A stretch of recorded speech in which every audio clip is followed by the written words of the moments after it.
आपण पाहतात रायगड जिल्ह्यातील निर्भीड निष्पक्ष बुलंद आवाज न्यूज रायगड स्वाभिमान। रोहा नगर परिषदेची डोळ्यावर असणारी गांधारीची पट्टी थोड्याफार प्रमाणात दूर। रायगड स्वाभिमान न्यूज चॅनल मार्फत कालच एक बातमी लावण्यात आली आणि आज या बातमीचा इम्पॅक्ट तर खुद्द नगर परिषदेचे महिला कर्मचारी फळांच्या दुकानावरील छत्र्या व गाड्या हटवताना दिसून येत होते। याबाबत विक्रेत्यांशी सविस्तर चर्चा केली असता आम्हाला दबक्या स्वरात असे सांगण्यात आले की काही ठराविक गाड्या व विक्रेते हे या रस्त्यावरती बिनधास्त बसतात व गाड्या लावतात, त्यामुळे आमच्या धंद्यावरती परिणाम होतो। गिराईक आतमध्ये येण्यास कंटाळा करतात, त्यामुळे आम्ही रस्त्यावरती बसतो।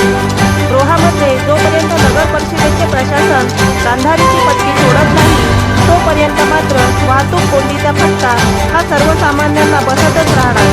त्यामुळे आमची विनंती आहे की आपण आजपासून चालू केलेली ही मोहीम पुढे काही दिवस चालू ठेवली तर निश्चितच व्यावसायिक हे रस्त्यावरती न बसता त्यांना ठरवून दिलेल्या नियोजित जागेत बसतील।